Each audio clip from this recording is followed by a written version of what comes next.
All right, why don't I give an introduction here, and then Rob will just dive into all things tournament. So this is the 2026 Nationals preview. I've got Rob Schenone and Dave Broderick here. Rob is leading the charge for the tournament at Canoe Brook this year. It's back in Jersey. Rob is a tour de force in New Jersey paddle. Rob, thanks for joining us. It's my pleasure. It's an honor to be on the show tonight, and look forward to talking about all the great work our team has done to make this, and no doubt, the best national that's ever taken place. Awesome. So Happy to talk about it. let's start. Like, how long did it take for Canoe Brook to get? Like, when did you guys start the process of lobbying to have nationals in Jersey? Well, maybe I should take a step back and talk about the history of APTA and New Jersey paddle. Just have a little fun on this call, All right. right? So, as we all know, New Jersey is a hotbed for paddle. We have a ton of players, ton of great players, big leagues all over the place. And for a long time, Nationals was not held in New Jersey for a variety of reasons. And I'm happy to say that we had it in COVID in what was it, 21, Dave? I think that was. Yeah, 21. Drew put it together last minute, and we held. Of course, it poured, because everything went bad that time of year. It poured with rain, but it was there. But it hadn't been held. I think that was Lubau made the finals. Was at 13, I think. So it was a long stretch of not having nationals in New Jersey. And with the advent of PTI and all the good work that Dave and his previous group did in NGM PTA, and I came on board, we started to mend some fences. Let's leave it at that. Let's not go into dirty laundry and all that stuff. We mended some fences, and we got along with the APTA a lot better. We joined up. We had our players join the leagues. The ladies joined the league, the APTA, that is. And a lot of other leagues formed. You had your teams down the shore that formed the league. They joined the APTA. So we all were getting along well. We'll leave it at that. So I think it was about 3 years ago, I went to the APTA. I'm like, why aren't we having the Nationals in Jersey? I mean, God, we got all these places, all these courts. We would kill it. And they're like, all right, do you want to run it? And I'm like, oh boy, that was a dumb decision. But I said, you know what? Yeah, I've been on, Dave's been on our men's league board for a long time, and I joined, I think it was, I don't know, about 10 years ago, 15 years ago, I joined. I don't know, it was a long time. And I've been looking after it for about 5 years now. And I said, you know what, that'd be good. I'll run nationals, and I'll step off the NGMTA board at the same time. And here we are. So we put it together. About 3 years ago, it was not a long decision process for the APTA. They wanted it back in New Jersey. So I said, when we said we would do it, it was a quick decision. And when I said I was going to do it, it was a very quick decision for me. And I must admit, a little dictatorship here. I made the decision it was going to be at Canoe Brook. And I want to really get into this a little bit and just talk about how great Canoe Brook has been. But we're so happy to have in New Jersey. I think the pros are going to love it. We have all the facilities are within what, Dave, 15, 20 minutes of each other at the most. Well, 20, yeah. Yeah, maybe 25, because we had a problem at Beacon Hill, which is literally a minute away. We had to move away from there and go down about 25 minutes away. So that's just, and it's an easy drive. Canoe Brook is right on Route 24, right off of 78. Easy to get to. We're going to have some fun signs we need to talk about in a little bit. But yeah, I think the APTA quickly made the decision to have to bring it back to New Jersey. We quickly made the decision to have it at Canoe Brook. And I tell you what, our committee we put together, thankfully, I was a smart guy, and I learned from my first year experience of running the NGPTA, I need to delegate better. And I started to delegate better there. And I've definitely delegated very well at the APTA national tournament. I have the best team. I really just try and stay out of their way. It's a great team. Mixture of a lot of ladies, a lot of men. We have about 12, 13, 14 people actually, all pulling the strings. We've done an amazing job. So happy with them. But just happy to have it back in New Jersey. I think it's going to be great. The Canoe Brook facility is off the charts. Wait till the players see the performance lounge. The Canoe Brook has basically, it's a gym, and it's an amazing gym. And we have that just for the players. We're shutting it down. No members are allowed in there for 3 days. I've heard from a couple of Canoe Brook members who weren't too happy about it, but it's a great gym. They'll have a trainer there. They'll have Skinletics, one of our biggest sponsors. They'll have the red light therapy there. We'll have so much great things in there for the players to use. They're just going to be living in there. It's going to be hard to drag them out on the courts. It's going to be so good. And then up there, we also have a VIP area that overlooks the courts, the 2 stadium courts that we built. We'll have food up there. We'll have beer up there. We'll have drinks up there. It's going to be great. So I have a lot to talk about and how great it's going to be, and I'm happy to divulge, get into it as we continue our conversation here. All right, I got to give a shout out because there's a kid who's on Seabright A team, Courtside Rehab and Training. They're also a sponsor. They're going to be in that space as well. And Thank you for that. Yeah. I'm excited for Dean. Dean is awesome. I had patellar tendonitis in both my knees, couldn't move. Dean got me back out on the court. Quick question. So we all know Drew and Jared were going to end up in the Hall of Fame. Was it the chicken before the egg, or like when did that go down versus when Canoe Brook was? Canoe Brook was selected in about I think my first conversation I remember with Tiernan. God, it was probably 3 years ago. And I said, what do I need to do? And it's probably 3 years ago. And Drew, the whole Hall of Fame process was only decided last September. So, okay. But it was kind of a no-brainer, right? I mean, Drew has been a legend in paddle. He's changed the game dramatically. You're going to make me cry. What's that? You're going to make me cry. Has anybody seen Dave Verklempt? And people say I don't have feelings. No, Dave. That's to say you're not funny, Dave. I think you're funny. No, Dave's great Jersey City, Bayonne. Sorry, Dave. It's been a long day. Bayonne humor. He's great. Dave's got a great sense of humor. But Drew getting into the Hall of Fame was, once we picked Canoe Brook, it was time for Drew to get in the Hall of Fame. The stars aligned perfectly. And for those coming tomorrow night, I think I just talked to our Leslie Stiska, who's running the Hall of Fame dinner tomorrow night. What an amazing job her and the team have done. It's going to be the best night ever. And we got about 240 people coming tomorrow night. Hopefully we get to 250, but 240 is a great number for Canoe Brook. They can easily handle it. I can't wait to see Drew's speech. Can't wait to see Jared's speech. It's going to be a great night. But it was definitely Canoe Brook first. But kind of a no-brainer that Drew would come along and join us. And obviously he's going to play. It's going to be great. And be in the Hall of Fame Thursday night. So it's going to be a great night and a great kickoff to a great weekend. The weather looks fantastic. Maybe a little rain Friday morning, but it's supposed to stop before the first play. And it's going to be cloud cover, 45, 55 degrees.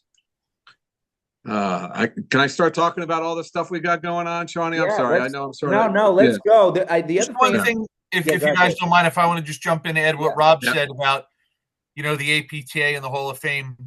Years ago, I was on the APTA board, and, obviously, every year they try to induct players into the Hall of Fame or volunteers or, just very influential, positive people on the game of platform tennis. But a lot of times, they would have the Nationals in Philadelphia, and they would be inducting people from Pittsburgh and Boston and California in Philadelphia. And, the players would be there. Some of the family members would be able to go. Some of the friends would be able to go. And then they did a really good job in kind of thinking about this and saying, you know what, let's try to induct people closer to home, so that we can really drive the attendance up, we can drive the event up, and we can really, turn it into a good party for, I want to say local, but more local than what they used to do. Because regardless of where the APTA Nationals were held, they would just decide on, we're going to vote for this one, that one, or whoever's going to get in, and this is where it's going to be. So, I think they've done a really good job in turning it more, letting the inductees into the Hall of Fame sort of get their due respect from the community and from their families and friends, so that it's a bigger event. Because I years ago playing, I would go to the Hall of Fame induction, and some of them you'd get 100, 200 people, and then others you might not get that many people. So kudos to them for reorganizing the thinking on how can we maximize this for everybody involved. Yeah, it's going to be a great night, Dave. I fully agree with you. APTA's got a great job. I'll say it. The APTA gets a lot of flack, and it's totally undeserved. They have their hearts in the right places. They've tried to make the right decisions. I think they make a lot of good decisions, but we had some issues with the Masters going on in North Jersey, but the idea of the APTA was a great idea to have, a weekend of New Jersey paddle. I know some people are like, oh, but I want to play in the Nationals, but I also want to play in Masters. But the APTA's heart is always in the right place to try and do the right thing. And I have a lot of time for them. And so many volunteers in that group, and they try to do a great job. And bringing the APTA, the Hall of Fame dinner, and it's at the time of the Nationals, and having Drew and Jared be there, it's going to be a great night. I'm just going to start throwing out some questions, Rob. So what about, is there something you want to cover first? I mean, I just want to talk about how great this weekend's going to be. So if I can take a couple minutes and just talk about it. I think we got weather. We got weather working for us. I mean, it just took 2 weeks ago, 3 weeks ago, whatever, we were at Short Hills. I was outside and looked at my phone. It was -17 real field.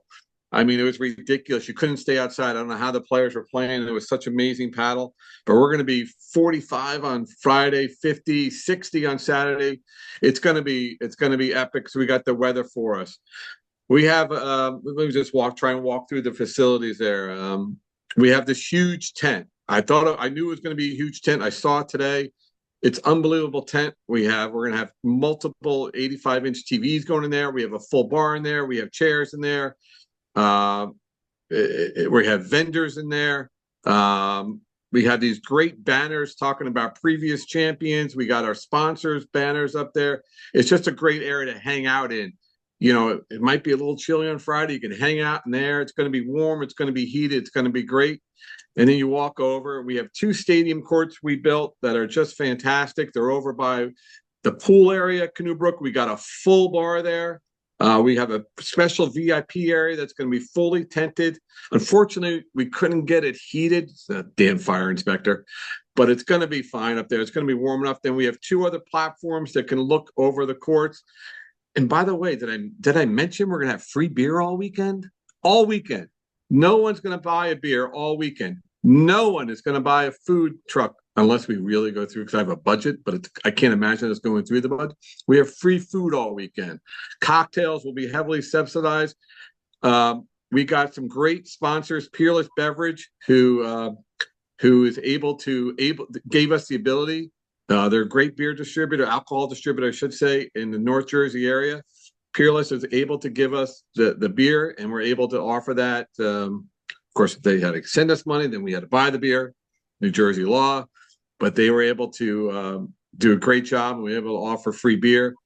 We got the drinks at a reduced price. We got food trucks at a reduced price, or maybe free. It's going to be a great party. And, we have stands everywhere. We have a stands platform area of 400 people can watch the 2 courts at once. They're pretty close to each other. That's going to be great.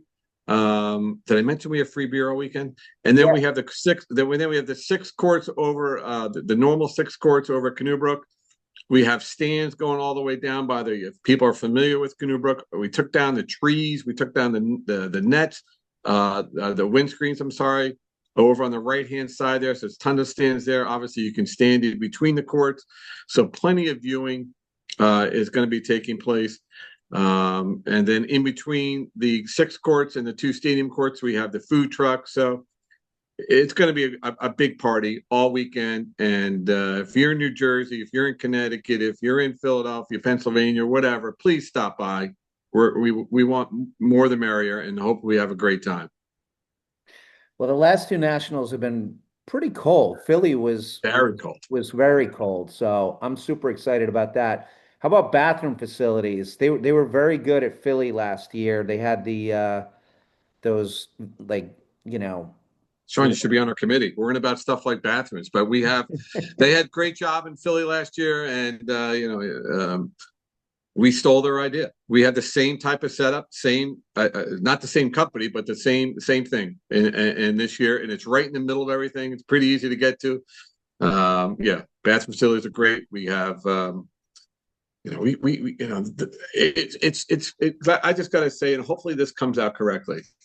I've been running the League Classic in New Jersey for a number of years. I don't run it. That's too strong of a term. I apologize for that. I look after the League Classic with a great team, taking from what Jimmy Irwin did and Dave did a great job. They did. I'm just trying to keep it going. But we're used to doing things the guy way, right? We got 160 guy teams, but it was fantastic to have women involved this year. They think about things differently than me, and it's great. They had so many great ideas. The nice touches they have for things. The organization level has gone to a completely different level. I thought it was organized, but I'm nowhere near as organized as these ladies are, and they've done an amazing job. Their input. I was just with a longtime friend of mine, Karen Proscia. I get like choked up. The amazing job she did with the signage is unbelievable. Just the signage. I never would have thought of what she did. And all these signs are beautiful. We have, Blake and I are going to go out. I shouldn't say this. Blake and I are going to go out at 6 o'clock in the morning, and over Route 24, we're going to put signs up about New Jersey paddle that Karen developed. We have just great signage everywhere. It's just a great, it's going to be a great event and for people to see, and hope they appreciate all the work the volunteers on our committee have done. But it was just great to have the input from the ladies, and the way they think about things was just so much better than what the guys do. And not to make it a male-female thing, but it was just great to have their input. And they're going to make it such a better tournament. It's going to be a better tournament because of all the great work they did. Shout out Karen. Karen's great. Karen, Leslie, Pam, Melissa, everybody in our committee has just done so much work. I can't tell you the thousands of hours they have spent on putting this together. Karen, I feel bad. I feel bad for I feel bad for Pittsburgh next year. I'm happy to talk to them, happy to help them out. But I'm going to keep on talking here. The sponsors of New Jersey have been unbelievable. We were able to do all this stuff because of the sponsorship and the strength of New Jersey Paddle has given to us, from corporate to individuals to clubs, people coming together. We have raised a significant amount of money that has made decisions easier. For example, we had a ton of snow up here in North Jersey. We had 2 feet of snow the other week. We lost all of our parking spots because there's nowhere for the snow to go. But we were able to say, hey, Canoe Brook, can we get rid of the snow? And they're like, we can, but we got to pay for it. Well, we were able to pay for it. We got all of our parking spots back. All the snow is gone from the parking spots. So stuff like that. And it's only because of the great sponsorship we have. Land Rover is our premier sponsor. Land Rover Parsippany, the amazing job they've done with us. Sealouse Financial Services Company, PPAC Gladstone. I'm going to forget people. I shouldn't have started naming people because I'm going to forget them all. We have so many great sponsors that have. You can't forget your own NJMPTA. The biggest sponsor, the Men's League, all started by Dave and Jimmy Irwin back in the day, started saving money. By far the biggest sponsor. I don't want to say how much money we gave, but we've been saving that for a long time, and that is by far the biggest sponsor. But we're gonna stay in the shadows on that. Maybe that's the only shout out we really should get, because it's not the corporate sponsor. That wasn't why we did it. It is not why we did it. Why we did it, and I'll tell you, Dave, because of what you guys did all those years ago, it's made my job so much easier. That's why we did it. Because the ability to buy stuff that we needed to buy, the nice little touches, like we have a great tent. We put a nice floor instead of it being the parking lot. We have a nice floor there, so that makes it nicer. Especially with the 1.5 inches of rain we're going to get tomorrow, it protects everything in the tent. So stuff like that we were able to do because of the foresight of Dave and his team, and the New Jersey League going back all those years, and of course the Ladies League has sponsored tons of sponsorships all over the place. So I'm going to shut up for a while. I'm sorry. I usually No, don't talk this that's much. awesome. As Dave knows, I don't talk this much. I went to college with Karen, by the way. Did you really? Yeah, Providence College. I think I knew that. Yeah. Yep. Well, she's the Um, best. she's fantastic. So where Dave, where are you guys calling the games? In the hut upstairs? So we are going to be set up in the cart barn at Canoe Brook. Okay. So just, because you're asking, we could talk about it a little bit. So we are pretty much streaming with commentators on all 8 courts all the time. Every match that's played at Canoe Brook will be commentated on. We will have commentators for every single court. The way we're going to set it up is there'll be 2 primary commentators on the 2 stadium courts, and then the other 6 courts that are going to be there, it's going to be APTA wire to wire. All right. And what that's going to be is 2 commentators will be assigned 3 courts, 2 other commentators will be assigned 3 other courts. And basically, we're going to be going back and forth, flipping from match to match. And we're going to go through and we're going to, jump in the middle of a match. The one good thing will be all the courts, you'll be able to see the scores of them. You'll be able to kind of see them over on the side of the screen. And then once we decide to go from, match number 1 to match number 2, we'll just bring that up and we'll jump right in and we'll kind of get into the nitty gritty of what's going on there. So, we are going to start live streaming from the round of 64 Love that. for both the men's and women's. Every women's and men's round of 16 match will be live streamed from Canoe Brook. Obviously, the quarterfinals, semifinals, and finals will also be, live streamed. But yes, we will be live streaming every round of 16 men's and women's match. I love it. I mean, you're seeing more and more uh uh you know players that you've never gotten to see before. Like there was a match, I think it was a first or second round. 2 guys out of Indianapolis, Higgins and Stutz, played Leon and Moyo really tough. It was a great first or Yep. second round match.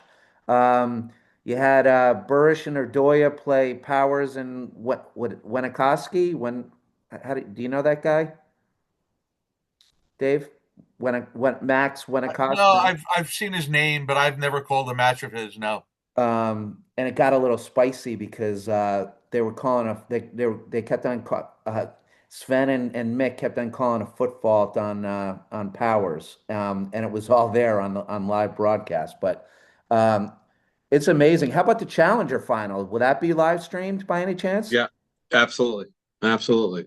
Might see some Jersey Shore guys there in the finals. We got a pretty strong. Let's not jinx them. Let's not jinx them, Rob. They're a pretty strong team there. They But are. yeah, we're live streaming a lot of stuff.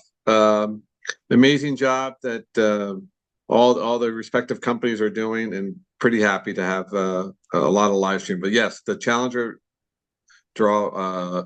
I actually think. I'm sorry, I got so much going on in my head right now. I actually think we're doing the semis too, but the finals will be commentated upon. Okay. Wow. But I could be wrong on that, so don't hold me to it. But And I got the ability to live stream stuff is great. And we, just to clarify, the cart barn is, it's a underneath the paddle facilities. The people that are familiar with Canoe Brook, it's a big area there. Next to the paddle courts, and there's a lot going on there, housing for staff and other stuff. But underneath is where all the golf carts go, and they have 236 holes. It's a big room there, but they have a ton of outlets. We just upgraded their Wi-Fi facility in there. Of course, we paid for that. Sorry. And so there'll be great connections there, tons of power. The people will be spread out all over in this large room, and it's easy accessible to all the courts, to the hut, which the hut will just be for APTA and players only. But yeah, it's a good area for, I think, hopefully it's a good area for the commentators to be in, because there is a lot of commentators. Well, that's what I was going to ask. Is there anybody new that you guys had to bring in, given how much streaming you guys are going to be doing? No, it's just, the regular national team Okay. that you've heard throughout the season. Some people might be happy with that. Others might not be might be less happy. But it's, the regular crew that you see week in and week out. Obviously we're going to do more matches, normally from, on a Saturday at, let's say, Short Hills or Indianapolis or Boston. We might do, maybe one or two matches and then maybe get a break and then possibly do a third match. Where for this, I think, we might do some extended commentating because everyone's going to be on site. None of it's going to be remotely done. I probably shouldn't have said that. Most people think I'm, where the match is being played, but no, I cannot tell a lie. But everyone will be on site commentating live for the Nationals. Rob, how many people do you expect? I mean, you guys had to anticipate, right? If I knew the answer to that question, my life would have been a lot easier for the last 18 months. Trying to figure out the cost, how many players are going to show up for lunch. Canoe Brook is a top of the class, country club, right? And they're just off the charts. And they're great. And you know what? We upgraded all the food because of a great support by our sponsors.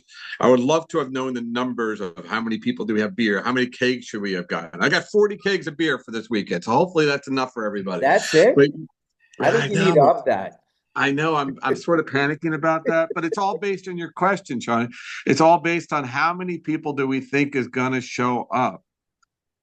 I don't know, 500 a day, 600, 700, 600 a day? I don't know. I mean, the weather changed. If it's Short Hills, we had 15 people. But that was, but it's going to be a good weekend. And people are excited. People want to get outside in New Jersey now. We've had a terrible winter. And I think this is the first weekend where people can go outside. So I'm thinking we're going to have a lot of people there. So 600 a day? I don't know. I don't know.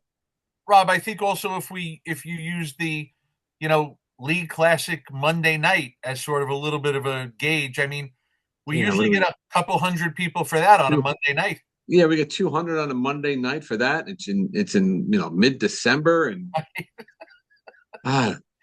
so you're right. You got to figure out 500-600 people.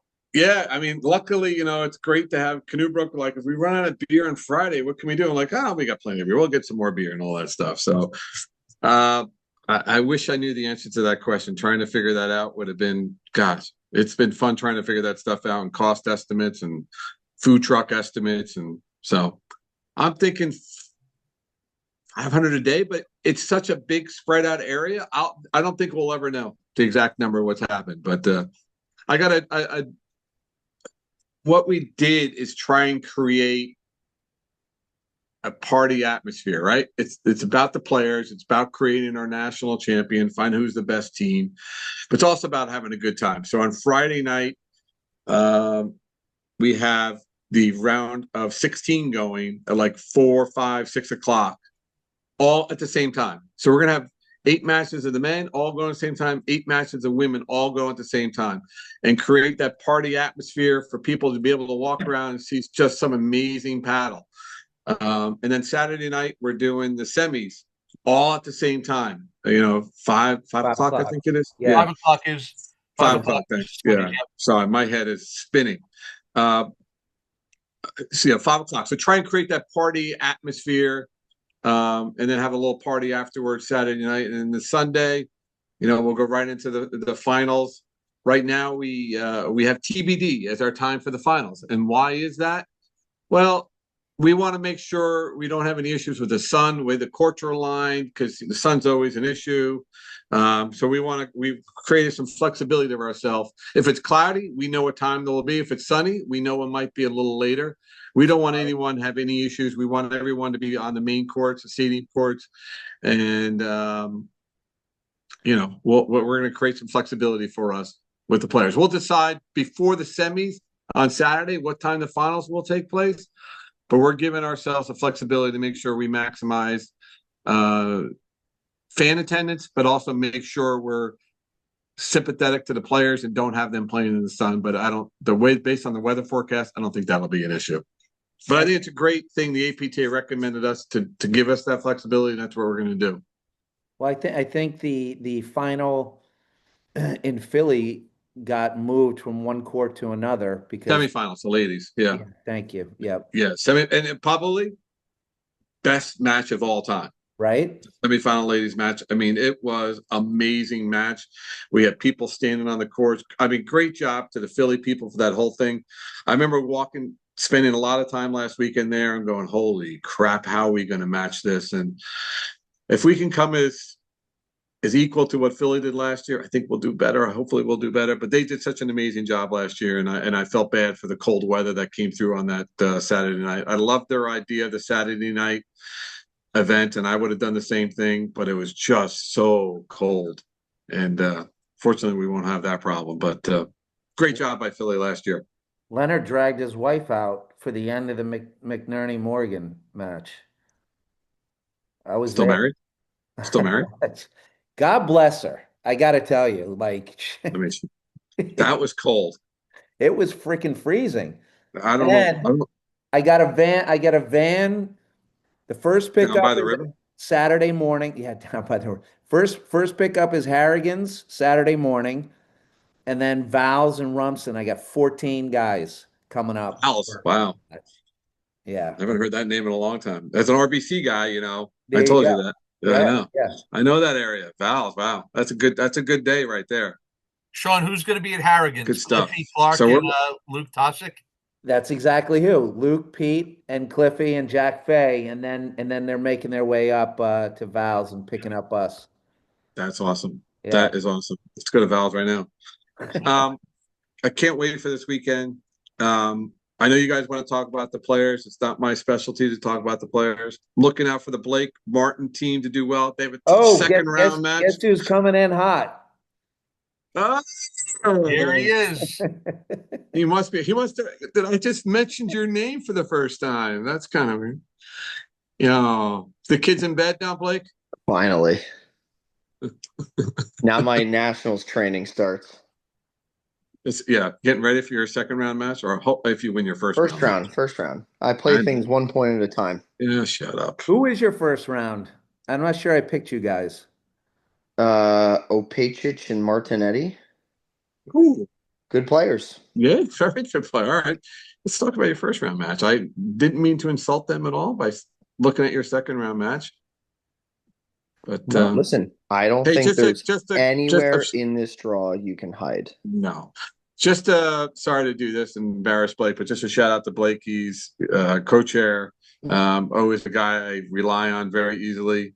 Always there when I need him. Just does a great job organizing stuff. Just happy to have him on board, and he's part of the team that's going to make this nationals the best. I need to also say, I forgot two ladies, Diane and Debbie.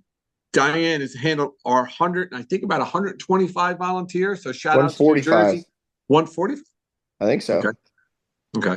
145, 125. A lot of volunteers from the great state of New Jersey have stepped up, going to be standing in the parking lot, just doing, it's not an easy job for the volunteers.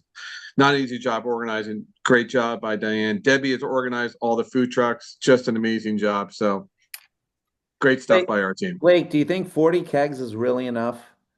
For the committee, yeah. You guys didn't read the fine print. We also got 1,400. If you're on the committee, you get free beer. We got 1,400 Surfsides also. That's nice. I think that actually went down at the Boston Open right in front of me.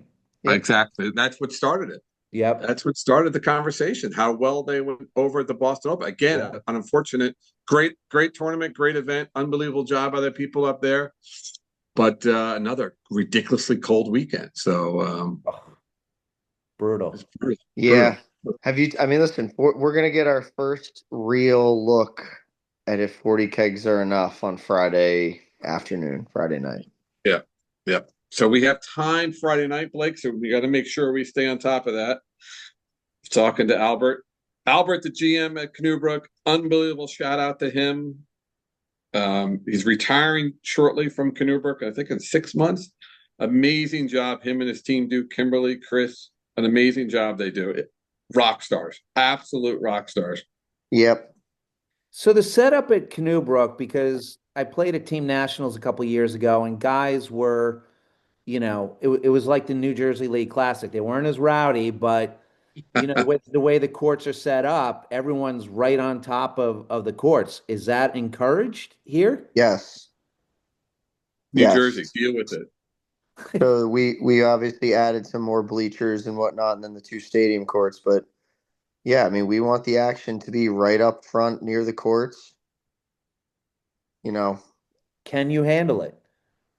If you can't handle it, then you don't deserve to win. Exactly. Years ago, Jimmy Irwin put that into play for the League Classic. Nobody inside the hut, everybody outside. Yeah, I remember the one year we had in Morris County where it was 6 degrees and he got mad that people were inside. And it was 6 degrees maybe inside. Dave and I were puppets during that night. Yeah, well. Can I? Is it possible to share my screen? Can I do that? And I just want to show everyone. Is that podcast probably doesn't work? I don't care. Go ahead. I just don't. This boomer doesn't. No, I can't do it. I was going to show everyone the layout that we have. Basically, we got a lot of bleachers, a lot of seats, a lot of area for people to watch the game. But I think we're in New Jersey. Deal with it. We're going to have people right on the court. There's a lot of standing area at Canoe Brook around the court. So, we have on the Friday night, we got all those matches going on, so people will be spread out. I think a cool part of it is the intimacy, though, of paddle, right? Like, if you have a whole pot of people just watching from one area, how fun is that, right? Like, what's the beauty of the U.S. Open, right? It's watching a main draw match on court 16 when you're right up there with the fence. This setup we have here in the schedule of events that we have is going to allow you to go watch some quarter reprieve backdraw matches which people don't really realize this. If the quarterfinal reprieve backdraws are played, it's essentially like watching a semifinal match. It's just the teams that didn't win the quarters. They are top 8 in the country, if you will. And, it's actually, I always used to joke around, we kept live streaming, shout out Drew, Hall of Fame, but we kept live streaming Drew's matches and they kind of got boring. How come we weren't live streaming DeRose and Lubau in the backdraw when they were hitting it with the butt cap of their paddles? That's what the people want to see. I remember last year at Philly, it was the top matches they went on for a long time, and the backdraw matches, there was a lot of excitement there, and challenger matches, and we'll be live streaming those. So it'll be. You mentioned that too. We're live streaming 8 courts. We did. You were putting your kids down to bed. We were taking care of other stuff. You know what? Let me formally apologize to the viewers here. The Cutters rule. My fatherly duties got in the way of the podcast. No, I brought that up. I was sitting behind Mark Power's coach in the final in Jim Philly. Kaufman. Yeah. I don't know his name, but he was like, the Challenger final was going on and it was a bunch of local guys, and you could hear from the main court, people were going absolutely bananas. And he's like, there's no one here. Everyone's over at the Challenger court. Why aren't they watching, the final here? But you could hear the roar on the Challenger court. So that was a lot of circumstances there. Hopefully my boys make it. That won't happen. There won't be the conflict this year. Shawnee, but I would say, Shawnee, if you want to listen, if you ever seen a pop quiz before, this is one of them. And let's see if we can pass. I'm going to edit this out, Blake. You can't go there. Come on. Rob, who's your pick in the Challenger draw? What are you talking about? I don't know. I don't follow that. I'm about logistics. I just want people to go and play and have a good time. But maybe that McDonald guy could be. I don't know. What about? Come on. Who's your pick, Blake? I'm going to pick them. Okay. I'm going to pick them. I'm not here to talk about the players. It's a good team. It's a good test, though. It's a deep draw. Let me look at the Challenger draw. We got another team from the shore in the Challenger draw. who Reznikov? yeah, all he talks about is Joey Mata and Dave taking Who's Reznikov playing with? You guys this, need to get out over the this routes guy and break them Sergio apart. Carval, who is Yeah, he's good. Sergio grew up with Rafa Coutinho and JC Castro in Well, you know, Venezuela. there's another. Sorry to interrupt you, Sean. Yeah, You know, no there's problem. a team that's recently joined the Challenger draw. That's not too bad. Who's I that? don't know. They were a late entry because of withdrawals and things like that. Roderick Mata. Listen, Dan, I'd be Danielle, confident. Danielle, and Andre. Oh yeah, Yeah, that's a good, strong team. You got and Oscar and Big Mike. they're playing. Oh, Big Mike's great. That's what Big I Mike. love, though. Big Mike. I want Big Mike to make We that want, yeah. deep. I want New Jersey behind these guys. Well, Big Mike's the best guy, great player. More importantly, just a great guy. Yeah. And Oscar or George, what's he got that last name, Ordorja? Is there another Ordorja that's a pretty good player? So I mean, he plays with, yeah. Oh, Ooh. so there's a couple good teams. There's a number of good teams in the Challenge Draw. We're really happy to have a Challenge Draw. We got a lot of New Jersey teams in there, but I would love to see. I'm just looking at the list here. That's a lot of New Jersey guys right at the top there. So You got my boy. You got my boy Griffin Kramer is in it with Connor Fitzgerald. Here's my question. yes, Is yes. viewership going to be down a significant amount because he's playing? It might be. Hours watched just or is it just the comment section is going to be quiet? Oh, there you go, Blake. Like, that's why we needed you. Vamos. He always says vamos. I want to see Griffin Kramer stream so bad so that I can go right on the chat and say, who wants odds? Somebody give me odds on this match. I've never seen somebody cyber betting so much in my life. He'll be texting questions in between games on his phone on the chat. Yeah, he'll be on the changeover going, I'll take odds. We're down 2-1 right now. He's the best. I mean, you want to talk about a fanatic. That kid lives and breathes paddle. Patty's like, have you ever met Griffin Kramer? I'm like, the dude that's always on the chat. And then I took him to my member guest. Who is you did? I did. He's from Boston? A fan of? Yeah. So what's that, Blake? Who is he? Does he have like a favorite team that he kind of roots for? So ironically, I did meet him before in Boston. Powers and Nunez were playing Martin and Philippe, and there were these 8 guys sitting, going absolutely crazy with brown bags of brown liquor. And I was like, "You guys are the best." And they're like, "Do you want to sip?" And I found out 2 years later that was them. They're big Mark Powers guys. They love Mark. Sucks for them. Who isn't a Mark Powers fan? He'll be bringing the brown bags to New Jersey. Exactly. Brown bagging it. Love that.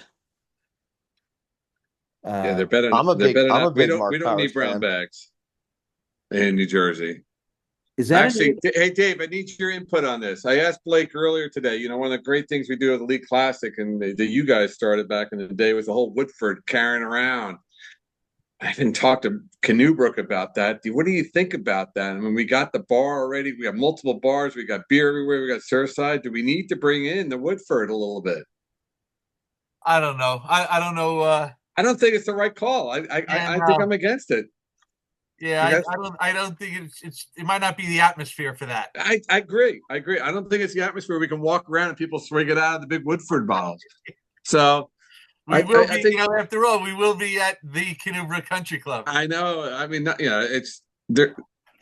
I'm not saying they're stuffy, but they're a proper country club. I just don't think it blends. I don't think it's the right thing to do. So I'm probably going to say no to that. I'll probably get a lot of trouble from the New Jersey guys not having Woodford being carried around at paddle. We'll walk over to the bar and just get a shot of Woodford. Just walk over to the bar. Yeah, we can do that. But all right.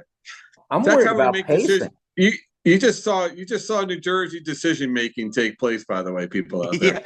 Yeah. That is essentially decision making at its finest. Yeah. Hey, nice logo there, Blake. Where'd you get that from? You like that? By the way, shout out to Karen Proscia again and Stu Garrett for coming up with that great logo, taking the Garden State Parkway, influence there. I think that's a great logo. Shawnee, what do you think as a New Jersey guy? Do you know who love it. had the love it. first idea for that? Chatham Was it Fishing you? Game. This guy. Oh, of course. Yeah, why else should you I brought didn't do up? it though. I didn't do it. Stu Garrett did it. All right, let's get into the draw here, shall we? All Because right, I'm going to go on mute. No, Rob, weigh in. Come on. So let's start with the men, obviously. Am I getting in trouble for saying that? Yeah, you should get in trouble for that, by the way. No, the women usually go first, so we can go with the guys Well, let's first. go. Oh, All boy. right. Hey, True. Dave, where do you want to start? Round of 32? We can. I mean, I do have, listen, it's the national championship. Every match is going to be a good match. They're from the first match to the finals, they're all going to be good matches in each round. I did pick one match out that stands out that I think, could be like the battle royal of that round. JK. And I think it could be Zach Held and Charlie Emhart taking on New Jersey's own Lucas Green and J.K. Thompson in the first round. That's a hell of a. Oh my God. The question is Lucas having McDonald's or Dunkin' Donuts for breakfast before that match? Both. Ooh. He might double up. That's an important question. Now, do you know the guys he's playing at all, Dave? Have you ever seen Emhart play or Held play? Yes. I haven't seen Emhart. I've seen Held. Held's been around for a while. Good solid team. Excuse me? Is he a Pittsburgh guy? No, I think is he from Indy, maybe? Yeah, he's an indie guy. I played him at Nationals at Stulac in Chicago. I gotta bite my tongue. I can't go further than that. But like I said, I think that could be a first round match that could slow the draw down. It could be a big, long, drawn out battle. And Dave, I know you've seen Lucas play. Have you seen JK play? I have not. He's a solid player. I've heard many things from Luke about him. You should see the backhand volley he made against these two guys that came down. Blake, have you ever seen that video? Backhand volley? I would call it anything but a backhand volley. What was it? Behind the back volley. Yeah. On a blitz, nonetheless. Good player. So for people below the Raritan Bridge, yes, very good player. That's my Sorry, boy. I want to know what round of 32 matches Dave has circled. Can we just say that Johan Durant is playing? Just as an overall, are we gonna get to that at one point? I just want to make sure we get to that before you guys. What does Philippe Rams have on him? I know they played the Boston Open together, but I'm actually surprised. Maybe he's legal counsel for Boston Pickleball. That's what I was thinking. Good point. He could be the head of the legal team. Any kind of injury or accidental slip on retainer. Who has the draw up in front of them? Me. Come on, Blake. It's my only value. Second round. Second round, you got Regalado, Salazar, Kolak, Jake, your boy. Castro and Page are playing. Who? Lofgren Ong, Castro, Page. All right. Just for the record, Dave and I were on that. It's the first one on my list. Dave called me around 2:00 today, and we went over very quickly, and I picked that as well. That is. What are you guys picking there? You got Lofgren Ong and who? Castro, Page. Yep. Okay, yeah. Who just made semis of Midwestern. Yes, he did. Yeah. Yes, he did. And by the way, could have been in the finals. I'll take the over. Castro and Benitez had a great match against Nunez and Salazar out in Denver. Jesus Christ. And Castro played out of his mind. They're -12s and -7s. I watch a lot of paddle.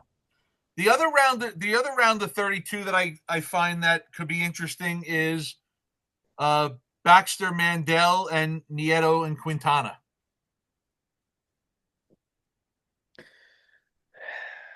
Yep.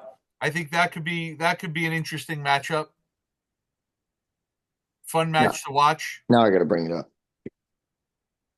I mean, Garcia and Quintana had that great run at Short Hills, right? They did. Yeah. They did. Yeah, same thing. Semifinal appearance. Garcia's a horse. Quintana is just, we all know he's just filthy.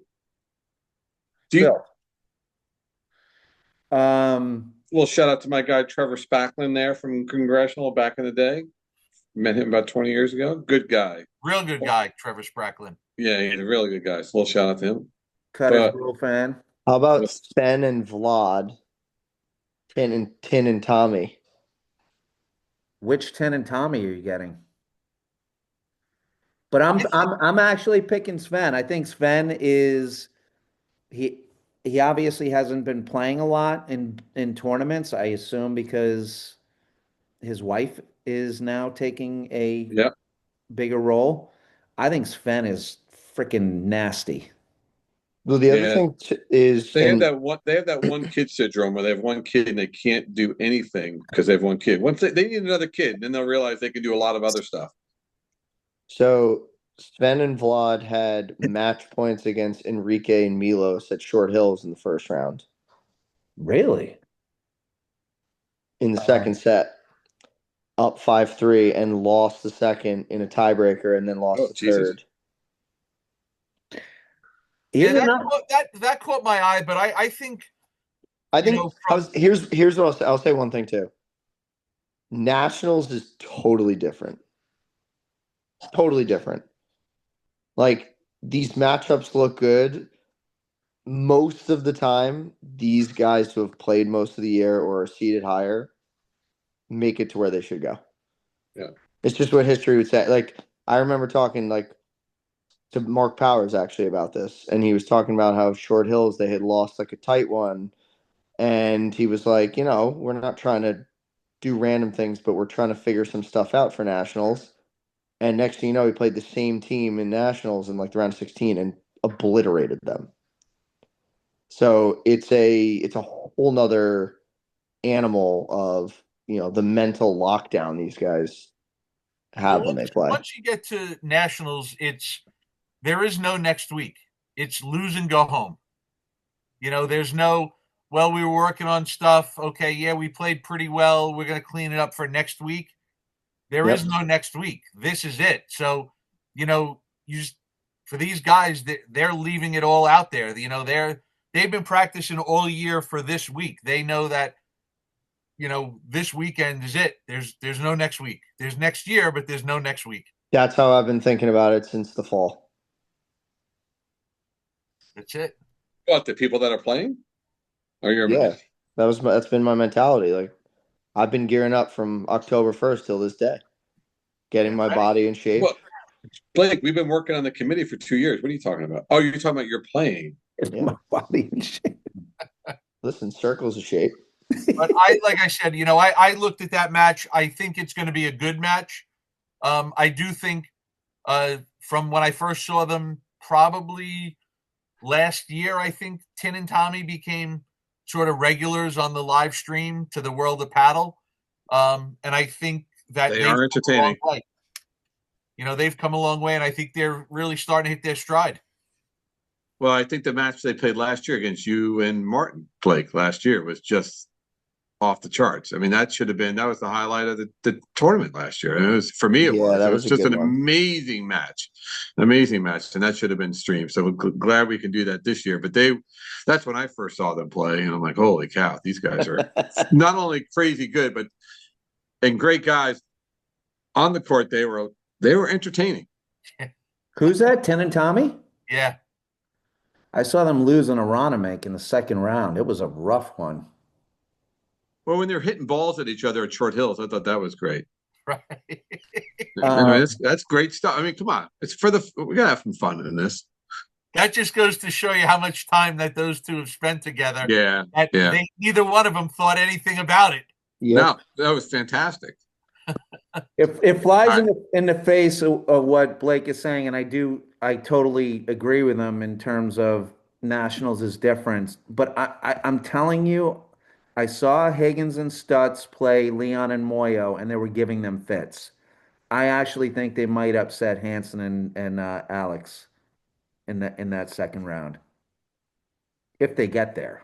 I mean, who knows? They could lose in the first round.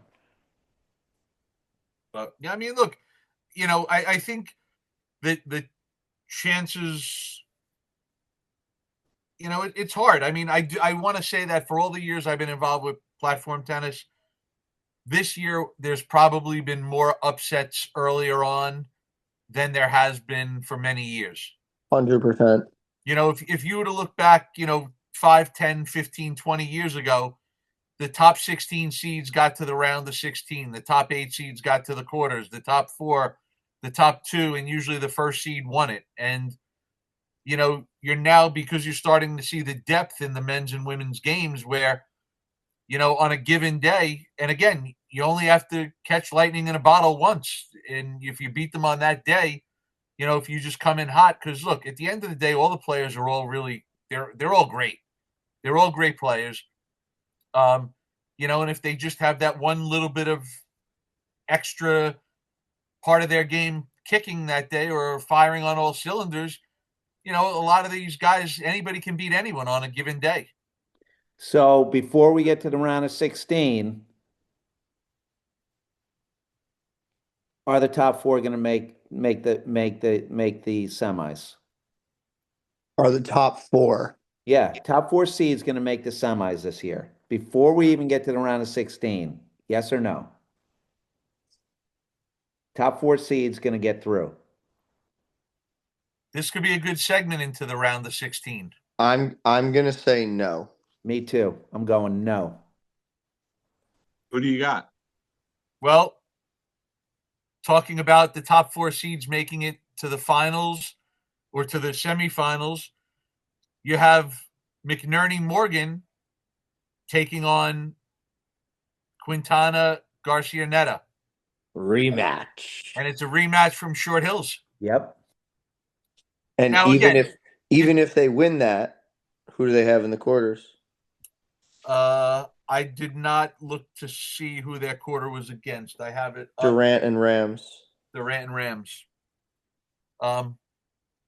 Which I think for everybody, that's a little bit of a favorable draw. I think they all would like that draw because, I think if you're Adam and Graham, you probably know that Johan and Philippe don't want to play for 5 hours. And if you're, Johan and Philippe, you know that Adam and Graham aren't really going to blow you off the court.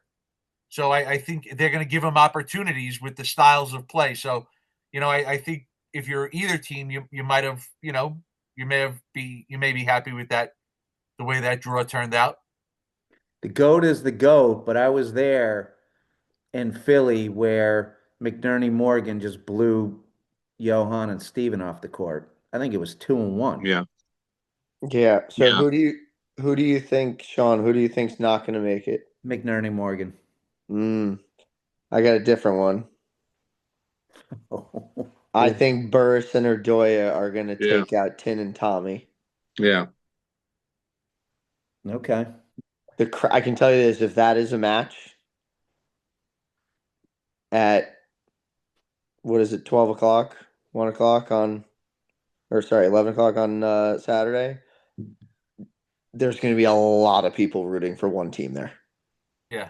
And not a lot of people rooting for the other team. Wait. I love the pick, but you're saying they're going to get by Leon and Moyo. Yep. That's a tough section of the draw, by the way. Extremely tough. Dave, do you agree let's with that? be clear here. The top half of the draw is loaded. It's loaded. Yeah. I think I did a match of theirs, 1 or 2 matches last week Leon and Moyo, and they're a great team. It was kind of the first time though I saw them where they got a little bit frustrated and impatient when they were playing against Castro and Page. Yep. They got a little frustrated. They got a little impatient. I think Leon has as much talent as anyone out there. Moyo plays his role. He's pretty steady. I think once in a while he goes for some interesting choices on shot selections. But to Blake's point, listen, it's all about the theater. Do it for the crowd. Yes. Do you think that people have also kind of figured them out? I mean, in Aronimink, they gave Regalado Salazar all they could handle, and Moyo does play different. I think I use the word different, right? I mean, he hits shots you don't think that people are going to hit. He mixes in pace very well, but once you see it, then you're ready for it, right? So, do you think that's changed a little bit for them? Yeah, I don't think it's sustainable to keep that approach. Like you're telling me that approach is going to break down some of the best players out there? Certainly I was not going to say, Nunez and Powers. At the higher levels, off-speed stuff doesn't work. Like you might trick somebody once or twice or catch them off guard, but in the long run, these guys are either lobbing the ball or they're bombing the ball, and that's what works these days. Did we talk around the 16 matchups? Yes. No, we're right there now. Let's go. I have another one that's going to be in barn burner. I do have Burish and Adoya and Leon and Moyo as a match to watch in the 16.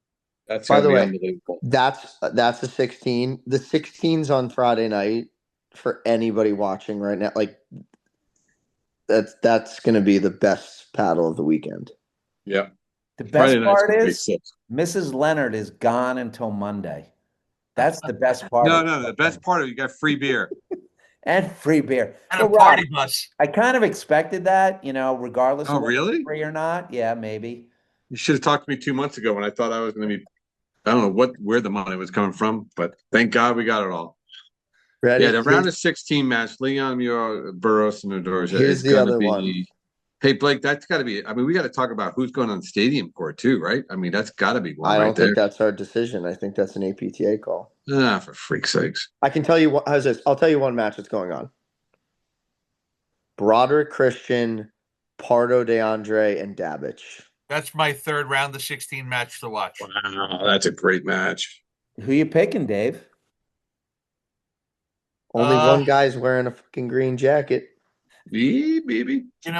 Dabbich and Pardo DeAndre have got the better part of Drew and Tomas this year, but to Blake's point, it's going to be in front of a New Jersey crowd.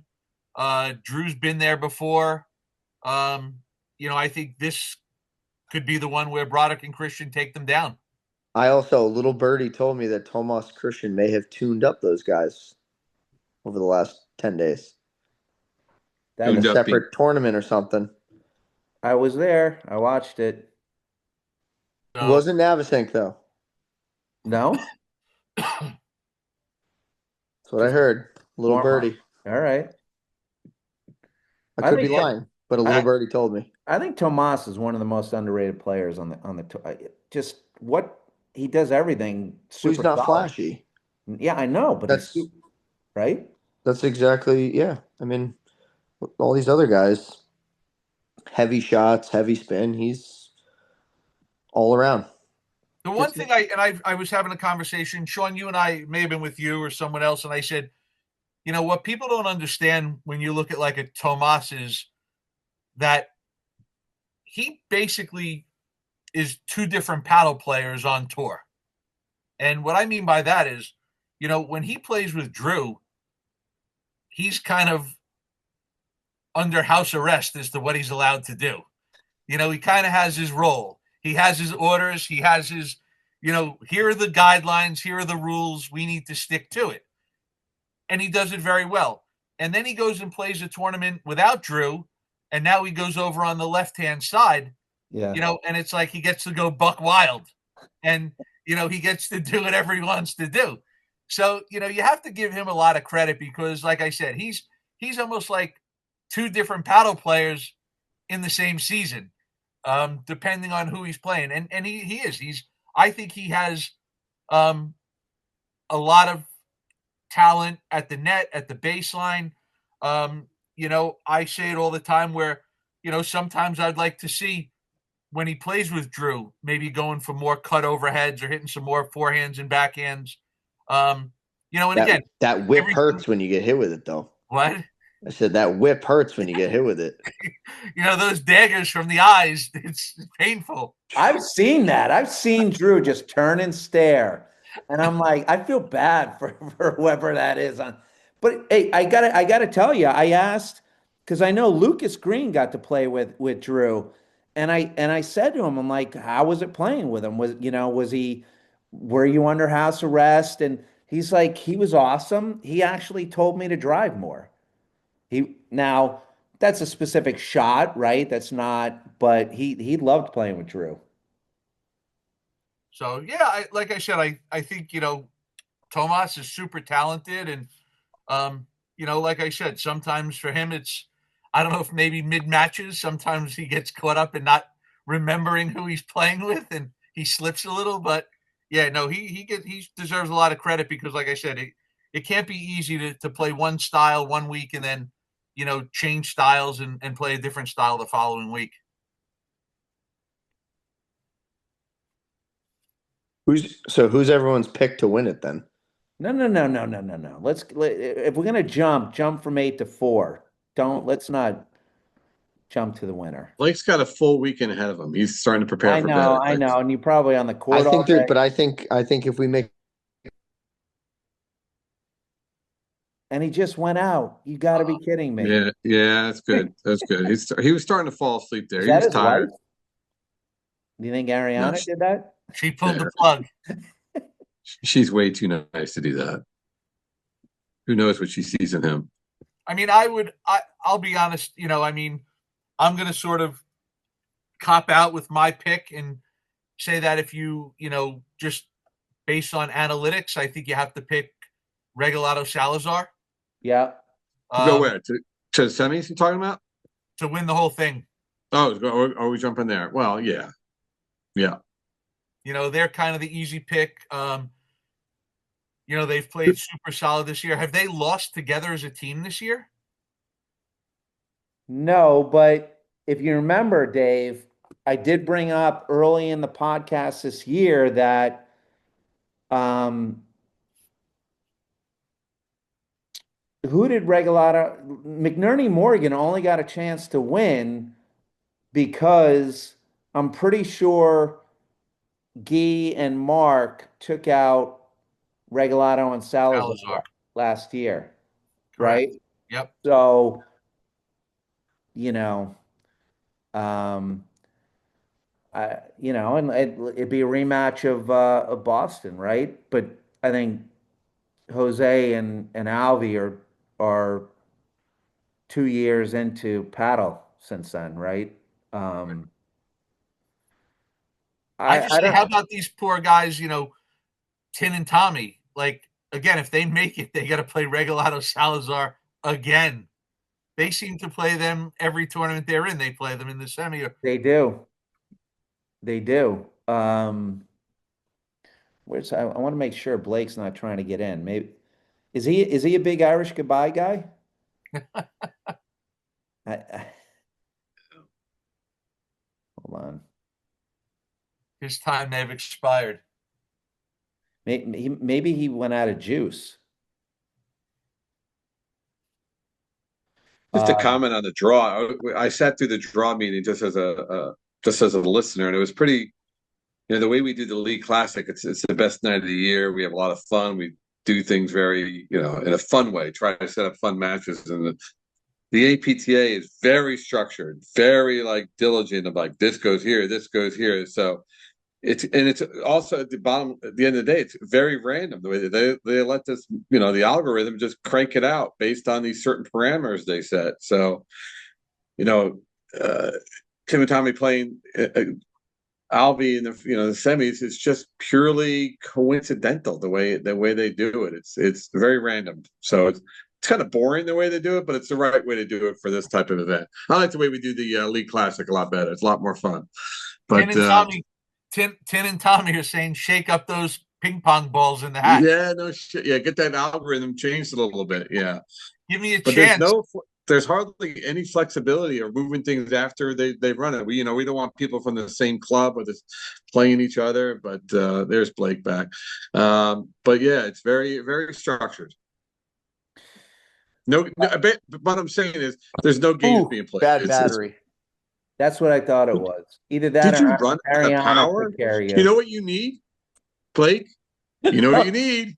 You know what you need. You need a good phone charger. Sorry, inside joke there.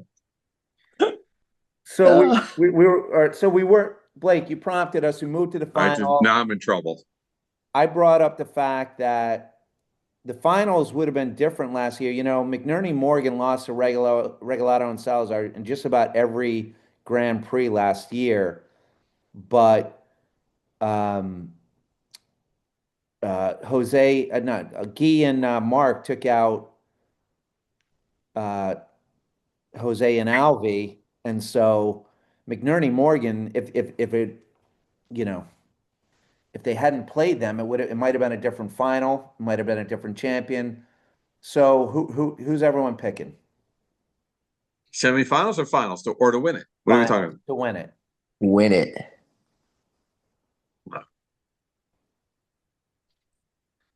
Dave? I think it's going to come down to Regalado Salazar versus Nunez Powers, with Regalado Salazar winning. So you're saying Nunez and Powers are going to win their second round? Dave, are you saying that Nunez and Powers are going to beat Lubau Stulak in the first round? I mean, we kind of glossed over that. Okay. If that's what that means, then yes, that's what I'm saying. Okay. Lubau will be the second. Lubau will be the tallest lefty on the court. Unless Lubau scares them in the parking lot and they can't play.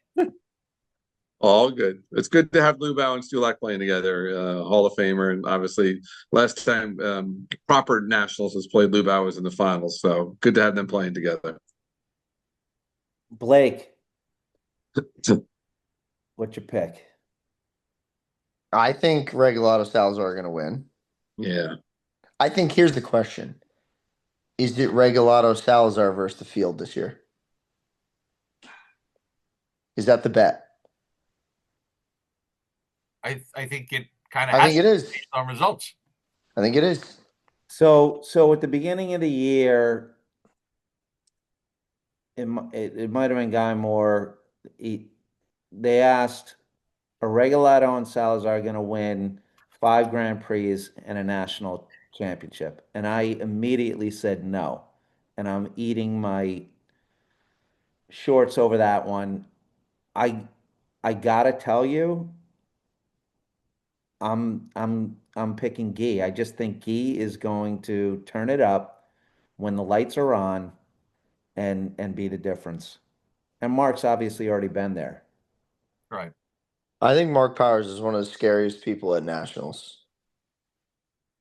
I'm not scared. I don't get scared often, by the way.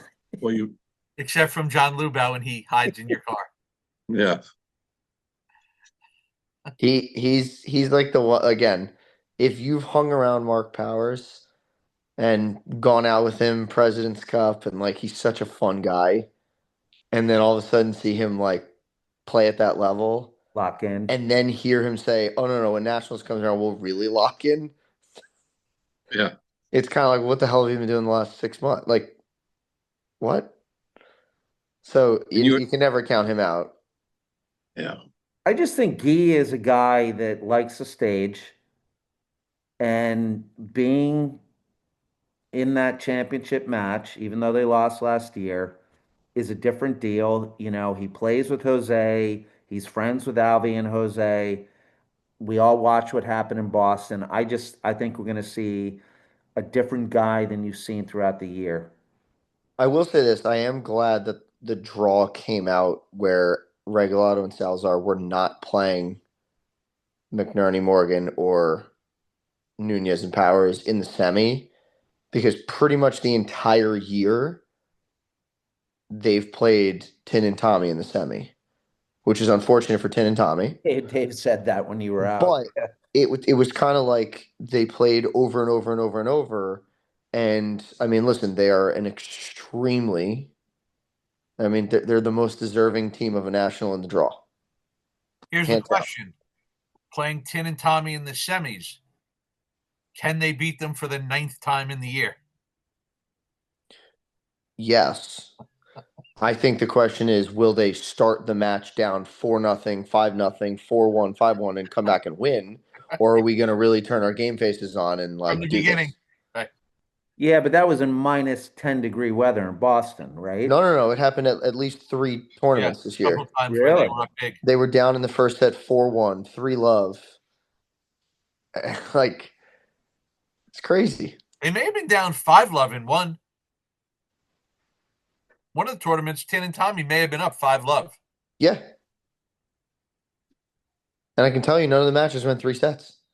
Yeah. Rob, what's your pick? A good quick match. I'm all about the logistics of it. How's that? More party time? I don't want to, let's face it. I mean, I'm interested. Dave's watched a lot more matches probably than all of us. The 4 or 5 hour match, I really don't want that from an organizer's point of view. I don't want to lose a crowd. I want excitement. I'd love a 2.5 hour great match. These guys are so talented. Anyone can win.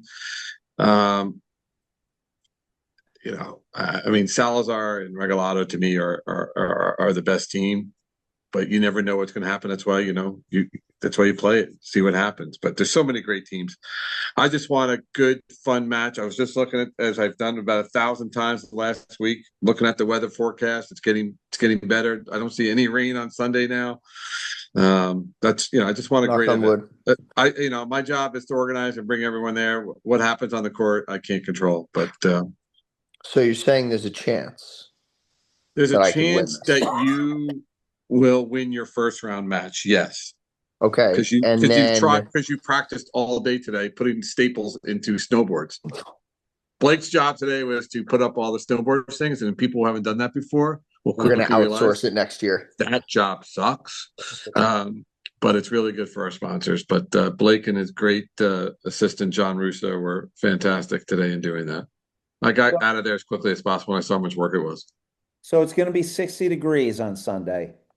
62 degrees on Sunday. Yeah. So more spin, ball's moving.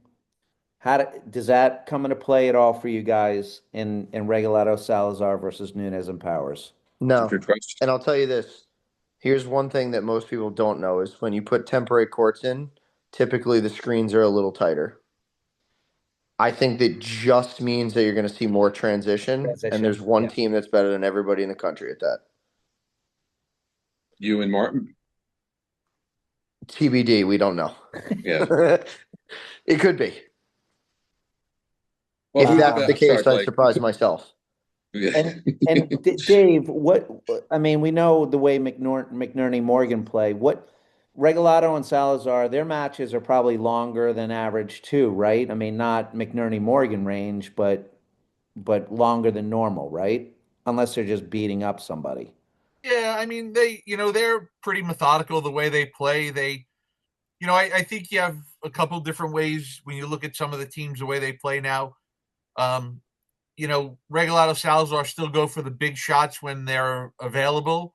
They might not do it as much as some of the other teams. Like, I think with paddle nowadays, you see teams that, back 10 years ago where it was like, you can't lose 1 point. Like, you can't make one mistake ever. Where, like, you're starting to see guys now where they're willing to make mistakes to try to win more points. And that's one way that it's changing a little bit where, unfortunately for everyone out there, I think Regalado Salazar give you the best of both worlds where, they can supply power, but they also, are steady. And it's kind of for the rest of the field, it's a bad combination. They do everything right. Right. They're just so good. Hey, Dave, has the no ad helped the pace of the play? I mean, do you think the matches Absolutely. are? Yeah. How much time are we saving? You think by having the no? I mean, I don't think we've had a match that's gone on more than 3 hours. Yeah. Remember I'll Short Hills say this last year? too.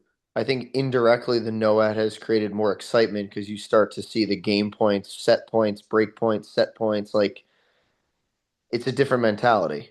Right. Yeah. It's When I definitely played added. short when I played Even the Short Hills, we got yeah. to deuce, and I just served from deuce, and then I totally forgot. Like it's a Well, different. you're the village idiot, so sorry Well, to it's a different mentality though, because then I was like, all right. Then you think about it, we were 0 for 4 in our first round, and then we were 5-0 in the second round. We lost in the first round, and we won easily in the second round. Like it's pretty amazing. I have a theory though. I don't know if this would speed it up, make paddle more exciting, or slow it down potentially. But what if you gave people 2 serves? Drew was going to do that in a tournament Drew did it and a PT at a pro pro flight fight. tournament. Yeah, I Yeah, thought so. it didn't make any difference. Did he do it? Yeah. Yeah, one event at Canoe Brook they did it and it didn't make a difference. I wasn't there, but that's what I heard. The takeaway was not much change. Right. But Dave, it's good to hear that you think. Yeah, I mean, obviously the matches. Remember last year the Short Hills match was like 5 hours, but we haven't had those long matches No. anymore.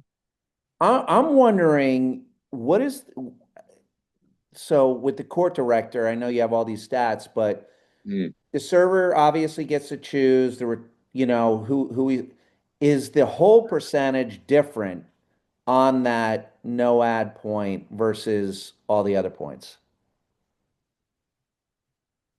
I'm These curious. guys don't miss their these guys don't miss their serve. So No, Yeah, it's but not even you're about getting that. you're getting to choose the weaker returner. oh, I'm sorry. I thought you meant are they missing their serve? No. I'm curious about that. I might have to reach out to I Damien do think you're on that. starting to see the women's matches go a little longer though. Yeah, they're good matches. On that note, let's jump in Oh and yeah. power through this. Um,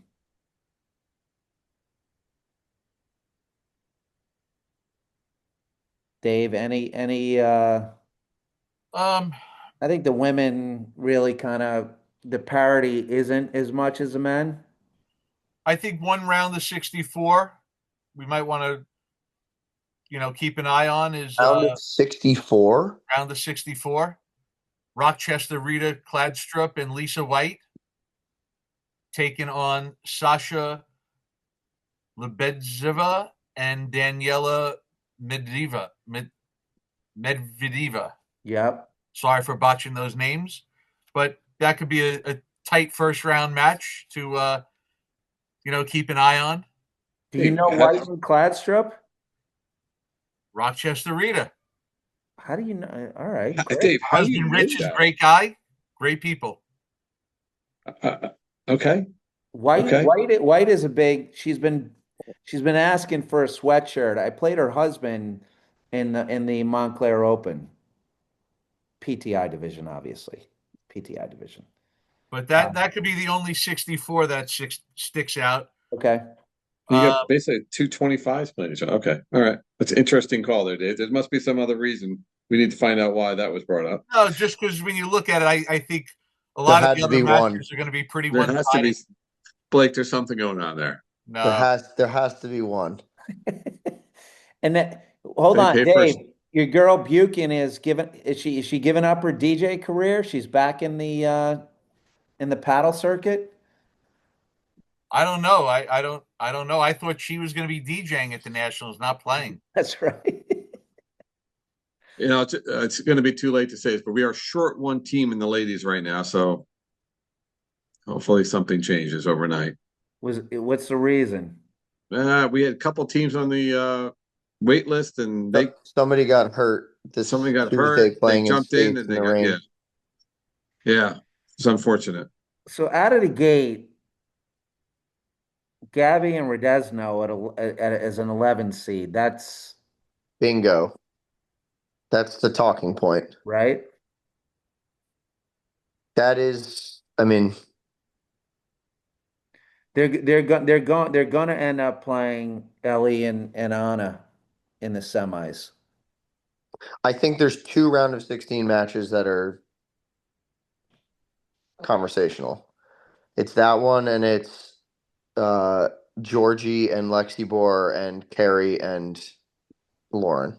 I watched Georgie play with Lalich, I think in the Montclair Open. She's super solid. She's a She's fighter. very good.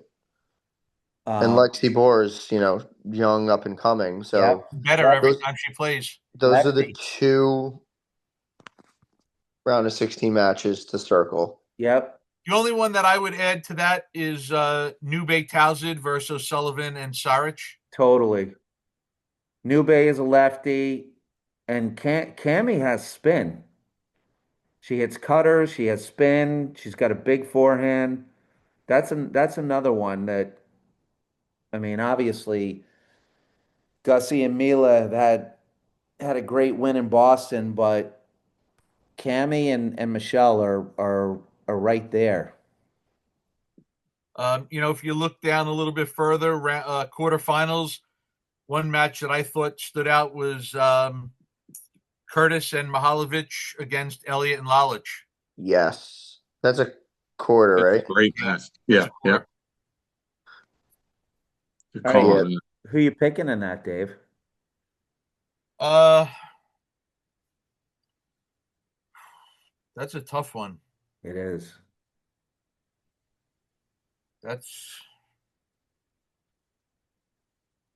I might say Curtis Mihaljevic. Maybe a little bit because of their success at Short Hills. What's going on with Macy and Lalish? I mean, they came out gangbusters, right? Um, they didn't play Montclair. It was a tournament after Montclair. I think they did very well. They might have won. And then, I mean, they're there in the top four every tournament from my memory, but there's so much talent there. Is it just still working out, playing with a different partner? I think my personal opinion is I think that's one of them, one aspect of it. I also think that, you know, some shot selections at big moments could be a little bit better, Well, maybe a little bit more high percentage. I think Lisa is too offensive minded. So she's looking to pull the trigger a lot quicker, and she definitely can. But like, look at the difference of Lynn again, a little different, but Lynn and Macy together is defensively, you couldn't get anything past them. Yeah. You had to earn every single ounce of every point, and not that Lynn can't hit what Lisa can, because Lynn is an astronomical amount of talent, but she was willing to play that longer point, and it's different right now. I Like also if you think notice, Macy's pulling the trigger a little bit more than she used to.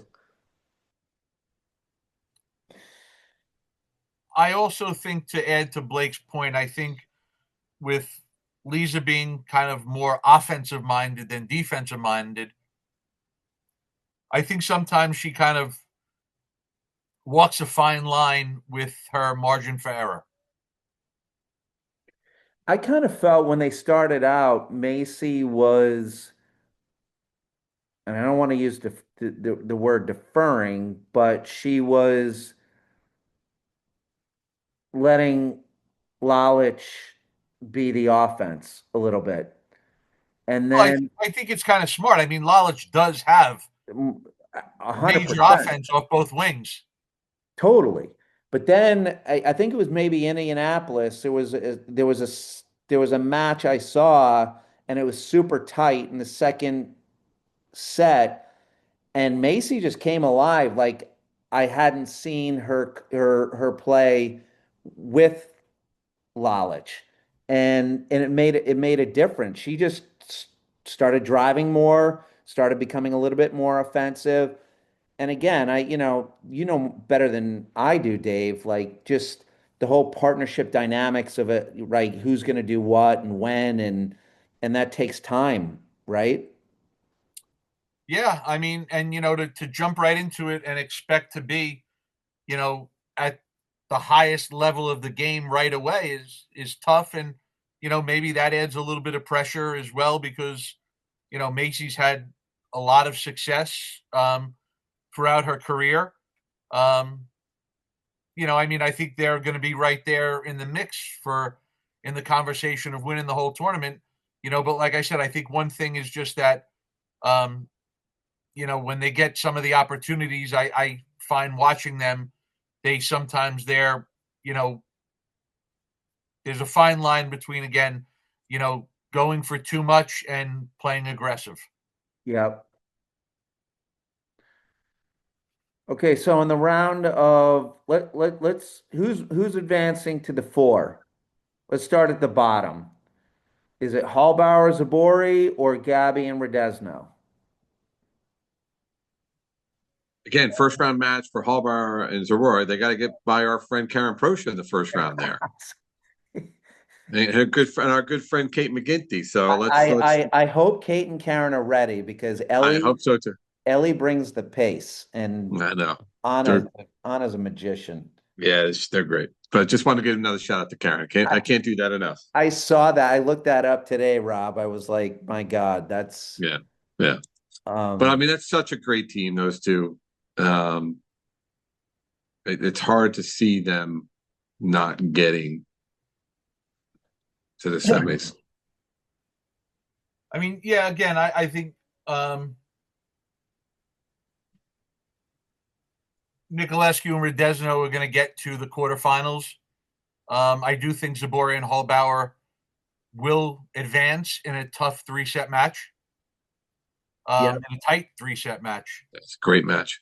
But yeah, I think that's a quarterfinal. That's definitely going to be, noteworthy of watching and tuning into that one. So, I know the schedule came out for the matches and the commentary, and I really didn't get a good chance to look at it too closely. But, that match, and again, the Curtis Mihalovic and Elliot Lalich, I would hope that they would put those two matches on the live stream, on the stadium court match. In courts, yeah.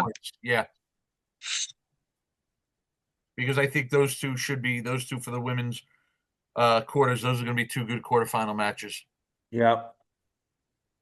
But when you kind of advance and go further, I have a rematch of the Midwesterns with Lopez and Page playing Zabori and Hallbauer.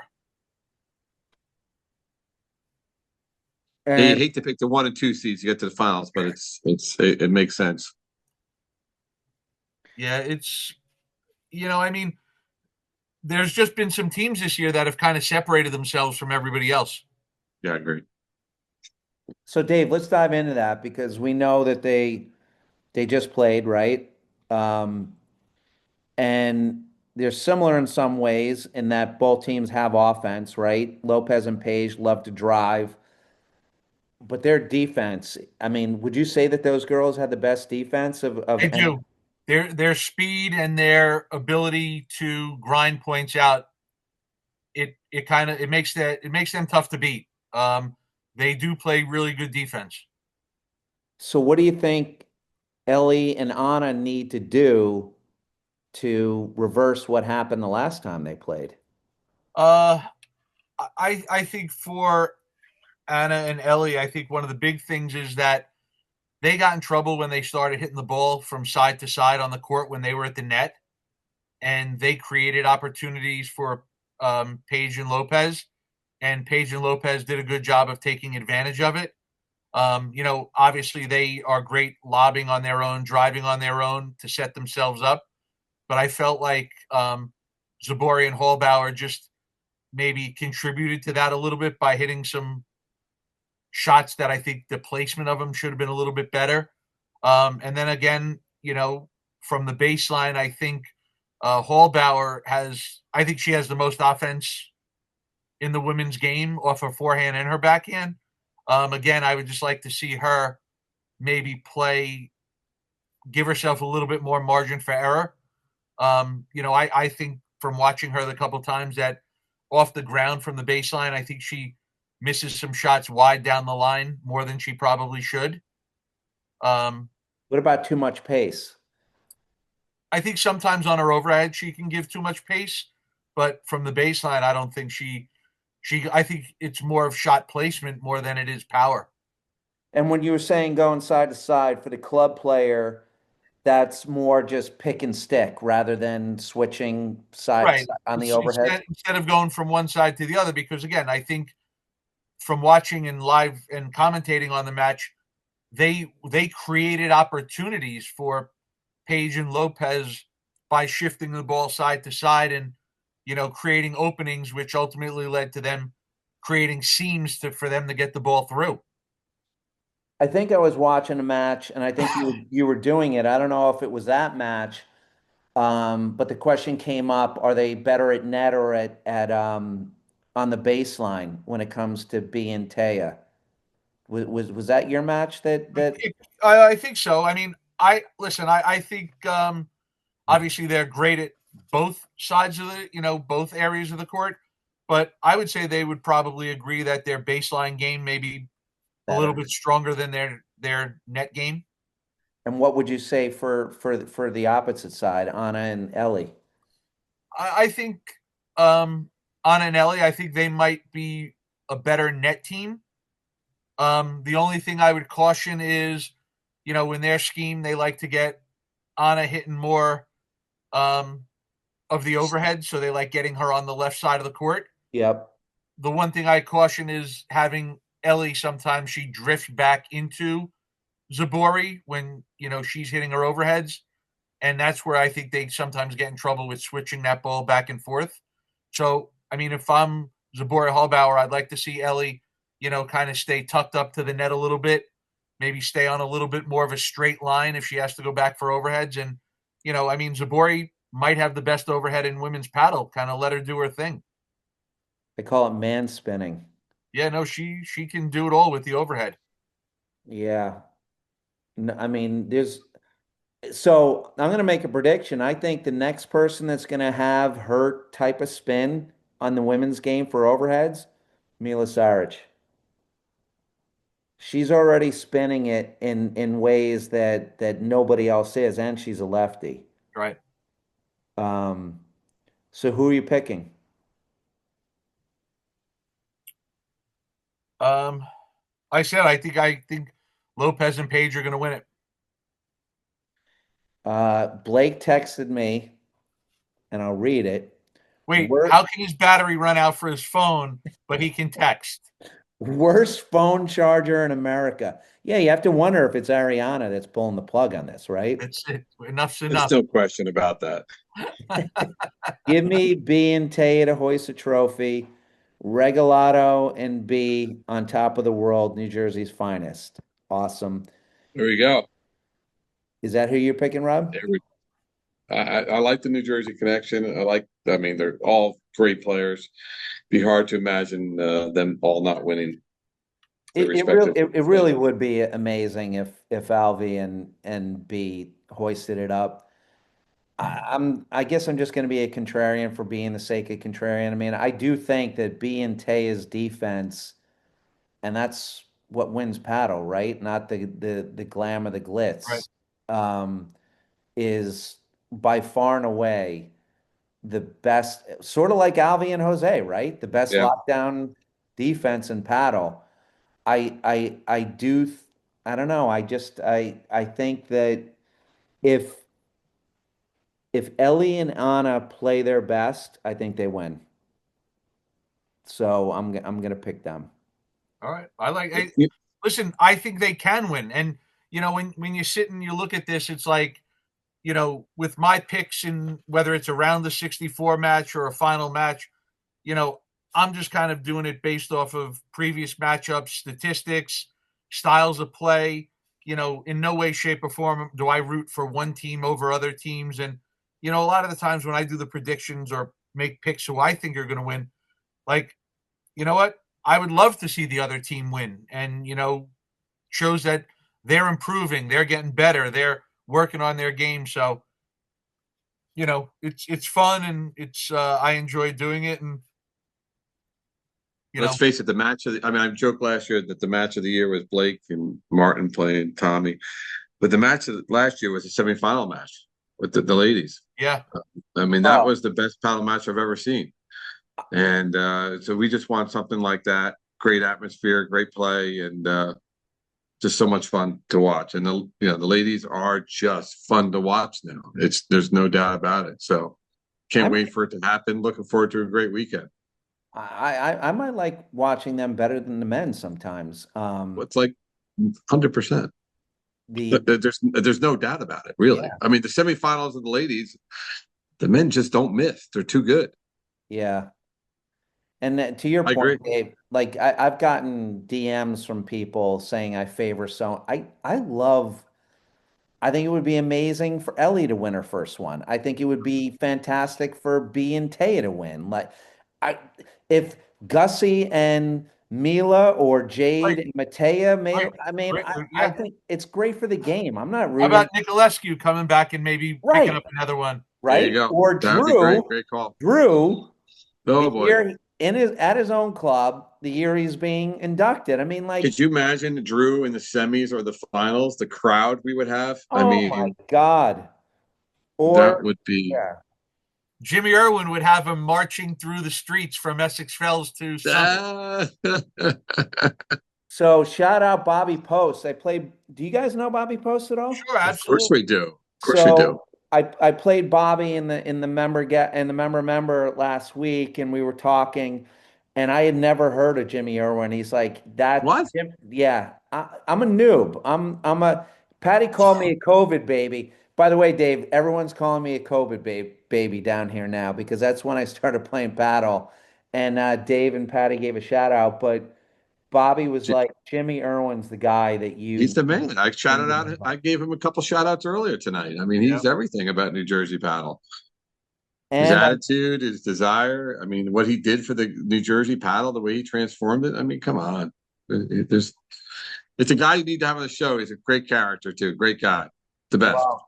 That's next on my list. I finally met Ron Cummins in a turbo tournament 2 weeks ago at Montclair. What a character he is. Another former NJMPTA president. Great guy. Great. We were laughing the entire match. It was just fun paddle. Awesome. Thanks, guys. You guys are the best. Do you want to talk about your challenger guys? You good with the challenger match? I don't want to jinx them, Rob. I don't. All right. I don't want to jinx them. I do not. All right. But it's gonna be an epic time. It's gonna be a great weekend. Hope to see you. I'm sure you'll be up, right? Oh, I'm gonna be there Friday morning at 9. What are you talking about? There are rooms at Canoe Brook you can stay at. I talked to them today. They might have a room or two available there. All right. Right at Canoe Brook. I'll be there. And I'll see you tomorrow night anday. I'm going to the Viking. Are you gonna come to the dinner? The Hall of Fame dinner? I'm going dinner. to the Viking party at your club. Are you gonna be there? It's the first I've heard about that. I gotta be honest. I'll be at Canoe Brook all day tomorrow. You're working too hard. Wait, what Viking party? Yeah, what Viking party are you talking about? I don't know if it's a party. There's like edit this out later. There's a Viking event at your club, Rob, and then at Morris County there's a Viking event. How is there an event at my club I don't know about? For one thing. I'm sorry I broke the news. That's all right. I didn't buy a Viking paddle from Mark. Maybe that's the reason why. You were off the list, the email list. Yeah, who am I in Morris County now? But I'll be at the dinner tomorrow night. It's going to be great. I love that the ladies. This is what a guy would do, but I'm so happy the ladies did it. We have an open bar, and that's because of the great sponsors. It was originally, you got to pay a good amount of, it's going to be great food. And then we were able to raise a lot of money. We got an open bar from the cocktail hour right through dinner. And the ladies were smart enough. They threw in our budget line. Maybe an hour after closing, we had on another open bar a little bit too. So it's going to be a fun night. It's going to be a great night. I can't wait for Blake's. I'm done. For Drew's speech tomorrow night. He said he was working on it. He almost had it finalized. So it'll be great to see. It's going to be a great night. Epic night. I think people might be surprised with some of Drew's speech and and I don't know what he's put in it, but most people don't know he's actually a very clever writer. All right. Is he as funny as his older brother? He's a clever writer. Will there be any sarcasm in his speech tomorrow? Maybe I don't. If I had to guess based on my conversations, probably not. There'll be some, maybe sarcasm wasn't the right word. There'll be some dry humor in there, I would think. Absolutely. Yeah, yeah. I'm sorry, I said the wrong. Not sarcasm. Yeah, yep. There'll be a lot of good humor in there.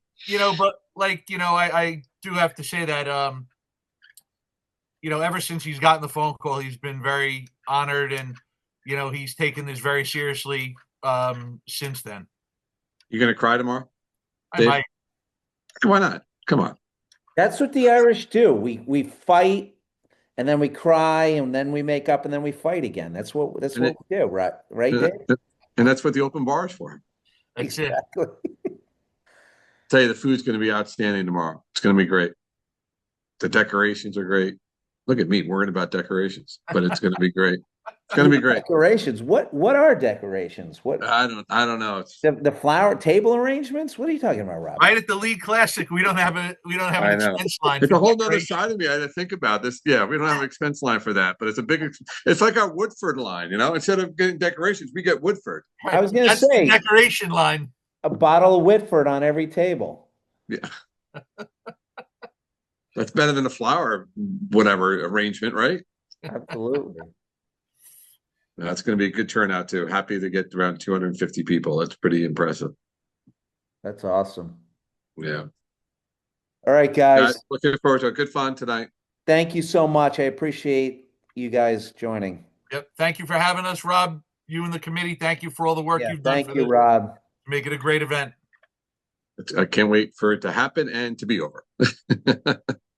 It does sound like it's going to be the best one yet. No joke. I'm not sure what we could have done differently. I think we got everything. We took, I know Darien a few years ago. Darien, right? A few years ago was epic. Yep. Philly was great. We tried to learn from all that, and I'm not sure what we could do differently, but it's going to be phenomenal. So I look forward to getting all the feedback, and then passing on Pittsburgh and helping them out to make sure they do a great job. Also, I'm sure they will. All right, guys. All right. We'll get Blake. Sean, thank you again as having us. Phone charger too. All right, guys. See you. Bye. See ya. See you later.